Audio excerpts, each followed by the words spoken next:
सुंदरता का मूल्य। एक अति सुंदर महिला ने विमान में प्रवेश किया और अपनी सीट की तलाश में नजरें घुमाई। उसने देखा कि उसकी सीट एक ऐसे व्यक्ति के बगल में है जिसके दोनों हाथ नहीं हैं। महिला को उस अपाहिज व्यक्ति के पास बैठने में झिझक हुई। उस सुंदर महिला ने एयर होस्टेस से बोला, मैं इस सीट पर सुविधापूर्वक यात्रा नहीं कर पाऊंगी क्योंकि साथ की सीट पर जो व्यक्ति बैठा हुआ है उसके दोनों हाथ नहीं हैं। उस सुंदर महिला ने एयर होस्टेस से सीट बदलने हेतु आग्रह किया।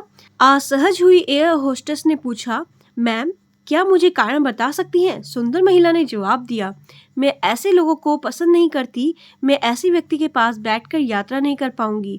देखने में पढ़ी लिखी और विनम्र प्रतीत होने वाली महिला की यह बात सुनकर एयर होस्टेस अचंभित हो गई।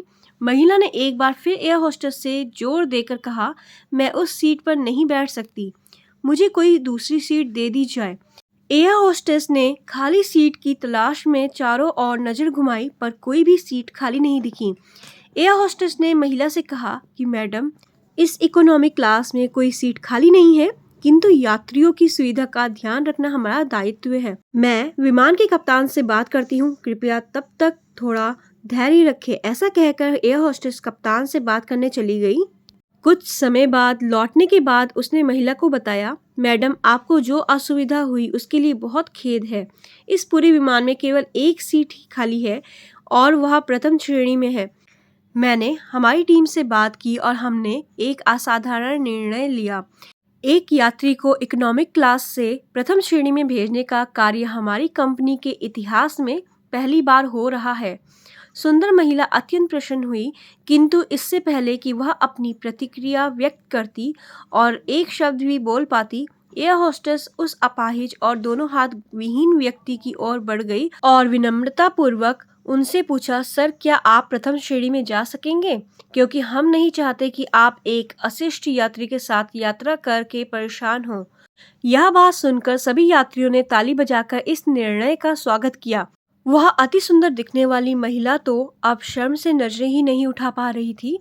तब उस अपाहिज व्यक्ति ने खड़े होकर कहा, मैं एक भूतपूर्व सैनिक हूँ और मैंने एक ऑपरेशन के दौरान सीमा पर हुए बम विस्फोट में अपने दोनों हाथ खोए थे। सबसे पहले जब मैंने इन देवी की चर्चा सुनी तब मैं सोच रहा था कि मैंने भी किन लोगों की सुरक्षा के लिए अपनी जान जोखिम में डाली और अपने हाथ खोए। लेकिन जब आप सभी की प्रतिक्रिया देखी तो अब अपने आप पर गर्व महसूस हो रहा है कि मैंने अपने देश और देशवासियों के खातिर अपने दोनों हाथ खोए। और इतना कहकर वह प्रथम श्रेणी में चले गए। सुंदर महिला पूरी तरह से शर्मिंदा होकर सर झुकाए सीट पर बैठ गई। अगर विचारों में उदारता नहीं है तो ऐसी सुंदरता का कोई मूल्य नहीं है। दोस्तों, ये कहानी आपको कैसी लगी कमेंट करके हमें जरूर बताइएगा। और अगर अभी तक सब्सक्राइब नहीं किया है तो सब्सक्राइब कीजिए। इसी तरह की और भी वीडियोस देखने के लिए शेयर कीजिएगा, ज़्यादा से ज़्यादा लाइक कीजिएगा। आपका ये कहानी सुनने के लिए बहुत बहुत धन्यवाद। बाय बाय, अपना ख्याल रखिए।